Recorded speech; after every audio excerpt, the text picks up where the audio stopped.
2023년 4월에 공백이가 읽은 10권의 책 그리고 3권의 스페셜픽 도서 지금부터 살펴보겠습니다. 안녕하세요 공복 여러분, 공백입니다. 모두 잘 지내고 계시나요? 오늘도 어김없이 제가 이번 달에 읽은 책들을 모아서 들고 돌아왔습니다. 제가 이런저런 마감들로 정신이 없어가지고 지금 살짝 지각했는데 그래도 멋진 책들이 정말 많으니까 오늘 끝까지 영상 잘 지켜봐 주세요. 2023년 4월에 공백이가 읽은 10권의 책 그리고 3권의 스페셜픽 도서 지금부터 살펴보겠습니다. 네, 소설부터 가볼까요? 첫 번째 책은 정세랑 작가의 시선으로부터입니다. 이미 많은 분들이 좋아하시는 유명한 책이죠. 2020년에 나온 책인데 제가 그때 사서 책장에 꽂아놨다가 지금에서야 문득 꺼내 읽은 책이에요. 제목 속의 시선은요, 이 책의 주인공 이름입니다. 심시선. 이 심시선이라는 사람은 과거 문화예술계의 유명 인사였습니다. 시대를 앞서 나가는 생각을 담은 여러 편의 글과 책을 발표하기도 했고요. 천재화가라고 불리는 유명인사와의 스캔들도 있었던 사람이에요. 이 소설의 시점에서는 이미 고인이 된 상태고요. 이 심시선이라는 연결고리를 중심으로 이 가족들이 심시선의 제사를 지내기 위해 모이면서 이야기가 시작됩니다. 원래는 고인의 뜻에 따라서 제사를 지내지 않고 있었는데 특별히 10주기 제사를 지내게 된 거죠. 전통적인 방법으로 제사를 지내는 것은 아니고요. 좀 독특한 방법으로 제사를 지내기로 합니다. 이게 뭐냐, 심시선이 과거에 머물렀던 하와이에 가족이 모두 함께 가가지고 가서 각자가 여행을 하면서 거기서 찾은 가장 멋진 장면을 제삿날에 함께 공유하는 방법으로 제사를 지내기로 해요. 되게 멋진 방법이죠. 저도 이런 식의 제사를 지내보고 싶다라는 생각이 들었거든요. 아무튼 이런 큰 줄기 속에서 소설이 진행이 되는데 이 소설에서 제가 주목한 부분은 크게 두 가지로 나뉘어지는 것 같아요. 첫 번째는 심시선이라는 인물의 예술가적 삶입니다. 옛날에 여성 예술가로 살아오면서 그가 겪은 어떤 무수한 일들이 있을 거잖아요. 그것에 대한 사연과 깊은 통찰을 볼 수 있다는 게 이 소설의 첫 번째 매력이었고요. 두 번째는 가족들 하나하나가 자신이 가진 상처나 사연을 드러내는 부분이었어요. 이 두 갈래의 이야기가 얽혀서 되게 큰 매력을 자아내는 소설이었습니다. 참고로 이 책은 등장인물이 좀 많아요. 가족 구성원이 많거든요. 그래서 헷갈리실 수 있으니까 처음에 읽으실 때는 책 앞에 있는 가계도를 잘 들춰가면서 읽어주시면 좋을 것 같아요. 그러면 후반부에 가서 더 깊고 탄탄하게 이 책의 이야기를 따라가실 수 있을 겁니다. 자, 정세랑 작가님의 장편소설 시선으로부터를 소개해드렸어요. 다음 책으로 넘어가 볼게요.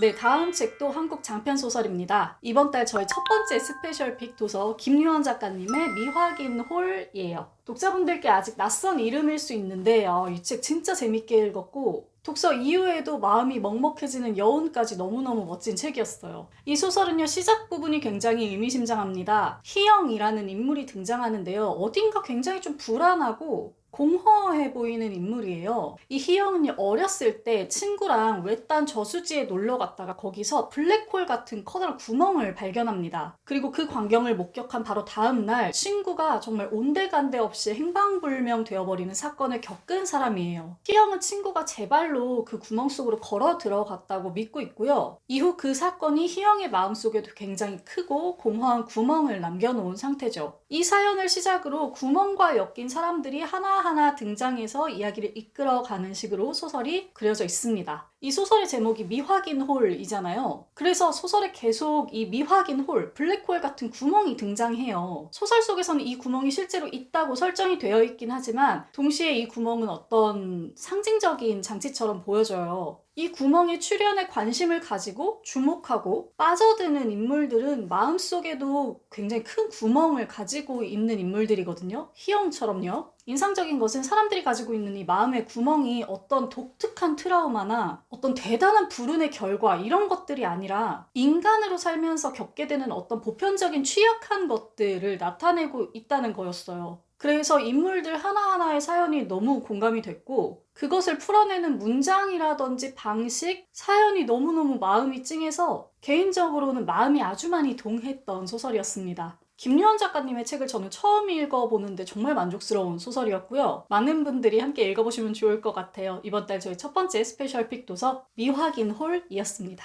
네, 다음 책은 시집입니다. 문학동네 시인선 188번째 책이고요. 유코수 작가님의 영원금지, 소년금지, 천사금지입니다.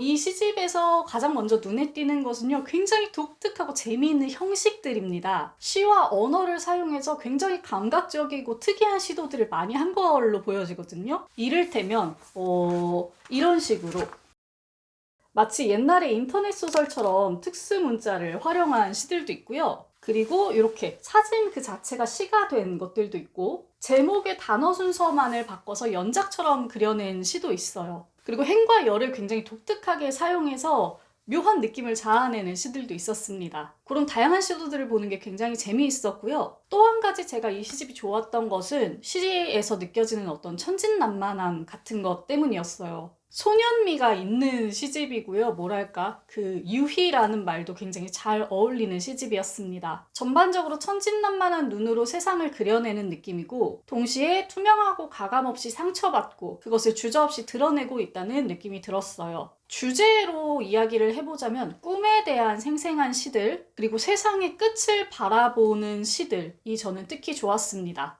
아무래도 시라서 그럴까요? 제가 책 설명을 할 때도 좀 추상적인 언어로 말을 하게 되는데, 제가 오늘 이야기한 이 언어들이 마음에 드시는 분들이 있다면 이 시집 읽어봐도 좋을 것 같아요. 유코수 시인의 영원금지, 소년금지, 천사금지였습니다. 네, 지금부터는 에세이로 넘어가 볼 텐데요. 일단 세 권의 책을 함께 묶어서 소개해드리고 싶어요. 제가 지금 쿠팡에서 매달 쇼핑 라이브를 진행하고 있거든요. 이번 달에도 라이브를 진행을 했는데 주제가 힐링 에세이였어요. 그 세 권의 책을 여러분께 묶어서 소개해 보려고 합니다. 첫 번째 책은 오평선 작가님 책이고요. 제목이 좀 길어요. 그대 늙어가는 것이 아니라 익어가는 것이다 입니다. 이 작가님이 중년의 작가님이세요. 그간 SNS를 통해서 아름다운 단상들이나 글귀를 공유를 많이 해주셨는데, 이게 SNS 유저들에게 굉장히 많이 공유되고 읽히면서 유명세를 탄 분입니다. 이 책은 삶을 오래 살아낸 사람이 쓸 수 있을 만한 간결하고 감동적인 글귀로 구성이 되어 있고요. 여기에 명사들의 명언, 그리고 유명한 명화들이 더불어서 담겨져 있는 책이에요. 그래서 책 안을 보시면 이렇게 그림이 많이 들어있는 걸 보실 수 있죠. 글들이 다 굉장히 짧은 편이기 때문에 책에 익숙하지 않은 분들도 잘 읽어보실 수 있는 책이었습니다. 우평선 작가님의 그대 늙어가는 것이 아니라 익어가는 것이다 였고요. 다음 쿠팡 도서 소개해드릴게요. 다음 책은 뭐 완전 베스트셀러죠.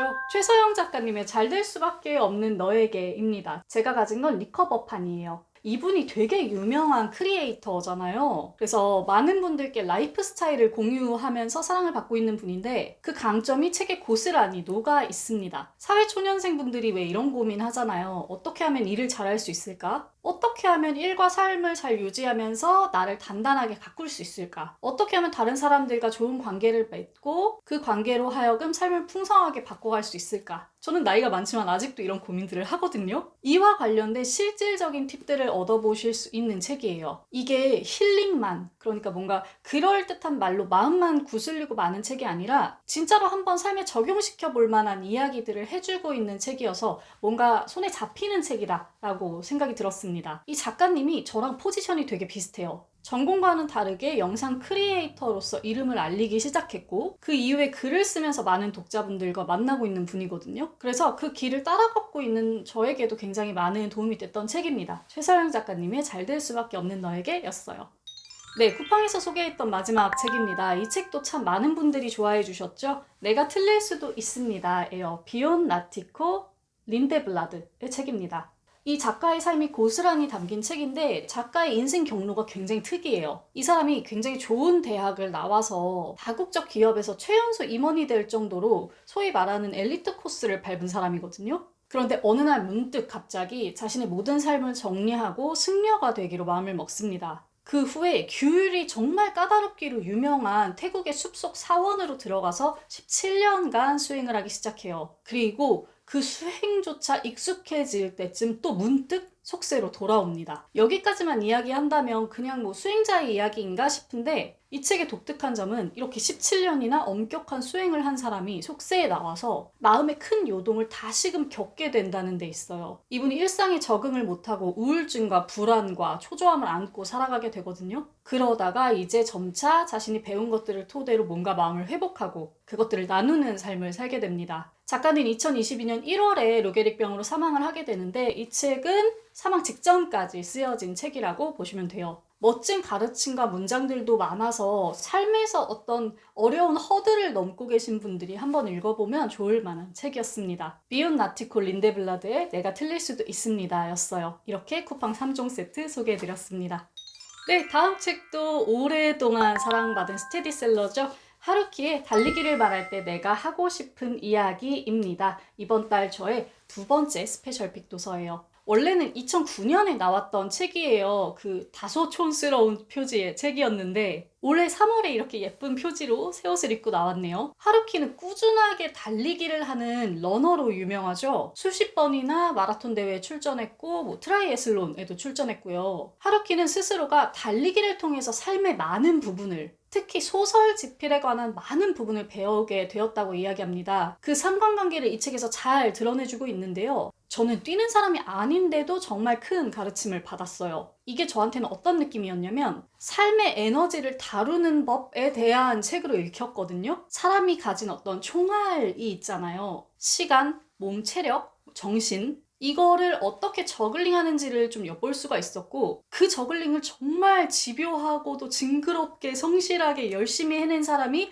어느 정도 경지에 도달할 수 있는지를 이 책을 통해서 아주 잘 볼 수 있었습니다. 그 어떤 자기계발서나 잠언집보다 훨씬 더 큰 울림을 준 책이었어요. 제가 이 책을 읽고 나서부터는 뭔가 하기 싫은 일이 있거나 미루고 싶은 일이 있으면 이 책의 문장이 자꾸 떠오르더라고요. 이런 내용이 있어요. 뭔가를 그만둘 이유라면 대형 트럭 한가득만큼 있는데 그렇지만 우리에게 가능한 것은 계속할 아주 작은 이유를 만들고 이걸 소중히 여기고 단련하는 일 뿐이다. 이런 문장이 자꾸 생각이 나서 스스로의 어떤 뭔가 마음을 계속 조금씩 밀어붙이게 되더라고요. 좀 여러모로 재밌는 감상을 저에게 남긴 책이었습니다. 이번 달 저희 두 번째 스페셜픽 도서 하루키의 달리기를 말할 때 내가 하고 싶은 이야기였습니다.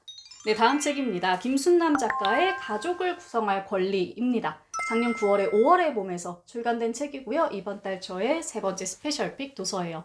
부제가 이 책의 주제를 아주 잘 설명해주고 있는데 혈연과 결혼뿐인 사회에서 새로운 유대를 상상하는 법입니다. 감이 오시죠? 우리가 보통 가족이라고 하면은 혈연, 즉 핏줄로 이루어진 가족이거나 결혼을 통해서 이루어진 가족만 생각하잖아요. 이렇게 이루어진 가족을 흔히 정상가족이라고 말하기도 하고요. 특히 그 중에서도 엄마, 아빠, 자식 둘 이런 4인 가족 형태가 어떤 화목하고 완전한 가족의 상징처럼 여겨졌는데 사실 요즘의 가족 구성 형태를 살펴보면 1인 가구가 가장 많다고 해요. 그 다음이 순서대로 2, 3, 4인 가족이고요. 사람들의 인식 자체도 뭐 혈연이나 결혼으로 이루어진 가족이 아니어도 같이 살면서 정서적인 유대감을 나눌 수 있으면 그게 가족이다 라고 변해 오고 있고요. 그런데 아직도 우리나라 민법에서는 혈연이나 결혼으로 구성된 가족만을 가족으로 인정하기 때문에 그 바깥에 있는 다채로운 다른 가족 구성원들이 상대적으로 제도권 밖에 놓이면서 차별을 받게 됩니다. 예컨대 코로나 때도 4인 가족 기준으로 재난지원금 나왔었잖아요. 그래서 이 수혜를 못 받은 사람들이 많았죠. 또 민법에서 규정하는 가족이 아니면 재산 상속에도 문제가 생기고 의료 영역에서 서로 보호자가 되어줄 수도 없고 대출에도 한계가 많고 뭐 여러모로 문제가 참 많은데 이제 정말로 사람들의 현실이나 인식이 변화하고 있는 만큼 다양한 가족의 가능성을 상상할 수 있어야 한다. 그리고 이것이 제도적으로 충분하게 차별 없이 보장받아야 한다. 이렇게 이 책은 이야기하고 있습니다. 시민 각각이 자유롭게 자신이 선택한 사람과 삶을 꾸릴 수 있어야 된다고 말하는 거죠. 저도 흔히 말하는 정상가족 바깥에서 살고 있는 사람으로서 막연하게나마 그냥 이러한 사실을 알고 있었고 흐릿하게나마 생각을 해왔었는데 이 책을 통해서 굉장히 명확해진 부분들이 많았어요. 다채로운 가족에 대한 인식 그리고 제도적인 변화가 꼭 필요하다고 생각하게 됐고요. 이런 생각을 많은 분들이 공유해 주셨으면 좋겠고요. 이 책도 함께 많이 읽어봐 주시면 좋을 것 같아요. 이번 달 저의 세 번째 스페셜픽 도서 가족을 구성할 권리였습니다. 네, 다음 책입니다. 제가 이전 영상으로 소개해드린 책이죠. 김희경 작가님의 이상한 정상가족입니다. 2017년에 나왔던 책인데 5년 만에 개정 증보판으로 새로 나온 책이에요. 제목에서 보신 바와 같이 이 책도 가족 정책에 대한 이야기를 다루고 있긴 하지만요. 중점적으로 다루고 있는 것은 가족 내의 아동 인권에 대한 이야기입니다. 책에 따르면 많은 아이들이 차별과 학대, 체벌, 스트레스 등으로 고통을 받고 있는데요. 소위 말하는 정상가족 안에 있는 아이들은 부모로부터 어떤 소유물로 여겨지면서 과도한 관심, 핸들링, 체벌, 학업 스트레스 스트레스, 개성 상실 등의 고통을 받고 있고 정상가족 울타리 바깥에 있는 아이들은 또 그 아이들대로 사회로부터의 차별, 보호의 부재 같은 고통을 겪고 있다는 겁니다. 즉 아이들이 안팎으로 두루두루 이렇게 고통을 받고 있는 부분에 대해서 이 책은 집중을 하고 있고요. 정상가족이라는 이름을 둘러싸고 생기는 많은 갈등, 문제들, 부작용들을 다루고 있는 책이에요. 우리 사회는 보통 가족의 문제는 가족에게 맡겨두죠. 삶의 어떤 큰 위기를 겪어도 가족들끼리 알아서 해결해야 하고요. 이게 안 되면 뭐 가족의 실패나 개인의 실패로 여겨지기 쉽죠. 하지만 이 책은 이 사회가 조금 더 탄탄한 제도와 인식을 가지고 조금 더 공적으로 가족에게 개입할 필요가 있다고 이야기하고 있습니다. 즉 사회적 안전망의 필요를 이야기하는 건데요. 이 부분에서 저도 크게 공감했어요. 그리고 제도의 필요성, 중요성에 대한 생각도 많이 해볼 수 있게 되었습니다. 더 자세한 영상은 제가 위쪽에 링크 달아드릴게요. 참고해 주시길 부탁드리면서 다음 책으로 한번 넘어가 볼게요. 참고로 제가 이전 영상에서 대실수를 하나 저질렀는데 작가님의 이름을 잘못 말했어요. 작가님의 이름은 김희경입니다. 자, 여기까지 김희경 작가님의 이상한 정상가족이었습니다. 네, 마지막 책입니다. 이 책도 같은 작가님 책이에요. 김희경 작가님의 에이징 솔로입니다. 이 책은 혼자를 선택한 사람들에 대한 책이에요. 아까도 잠깐 언급했지만 현재 우리나라에서 가장 많은 가족 형태는 1인 가구예요. 30%가 넘어가는 수준인데요. 그럼에도 불구하고 우리에게는 아직 이런 인식이 있는 것 같아요. 1인 가구는 뭔가 어딘가로 가기 위한 돌다리? 그 자체로 완전한 구성이 아니라 뭔가 미완성의 상태, 예비적인 상태로 여겨지는 것 같거든요. 쉽게 폄하되기도 하고요. 언젠간 누구랑 같이 살겠지. 사람이 어떻게 혼자 살아. 하자가 있는 거 아니야. 이런 식으로. 동시에 이 1인 가구는 많은 오해를 사기도 하는 것 같아요. 마치 1인 가구의 증가가 무슨 사회적 고립의 원인이 된다든지 고독사의 원인으로 여겨진다든지 개인주의의 원인, 가족 파탄의 범인 막 이렇게 여겨지는데 사실 자료들을 보면 그렇지도 않거든요. 이것은 1인 가구가 증가했기 때문이 아니라 그간 오래 누적되었던 사회 구조적인 문제가 드러나는 것이죠. 아무튼 1인 가족에 대한 이런 여러 가지 인식과 현실 속에 그동안 젊은 세대의 1인 가구 이야기는 종종 들려왔거든요. 그런데 중년의 1인 가구 이야기는 저도 잘 들어본 적이 없어요. 그런데 이 책을 통해서는 40대, 50대 비혼 여성들의 이야기를 들어볼 수가 있어서 너무 좋았습니다. 실질적인 생활의 면모에 있어서도 1인 가구의 삶을 들여다보기가 좋았고 아까 말한 제도의 어떤 문제점들을 짚어보기에도 좋은 책이었어요. 1인 가구에 대한 이야기이긴 하지만 이 이야기를 빌어서 다양한 가족 구조 형태에 대해서 생각해 볼 수 있게 하는 책이기도 했습니다. 혼자를 선택한 사람들의 삶을 깊이 들여다볼 수 있는 책, 김희경 작가님의 에이징 솔로였습니다. 자, 이렇게 제가 2023년 4월에 읽은 10권의 책 그리고 3권의 스페셜픽 도서를 모두 살펴봤습니다. 어떠셨나요? 이 중에 여러분들의 입맛을 자극한 책이 있었기를 바라봅니다. 자, 그럼 저는 5월 달에도 멋지고 흥미로운 책들 많이 들고 돌아올게요. 여기까지 시청해주신 공복 여러분 감사합니다. 오늘도 멋지게 책 읽는 시간 되세요. 공백의 책단장이었습니다. 안녕.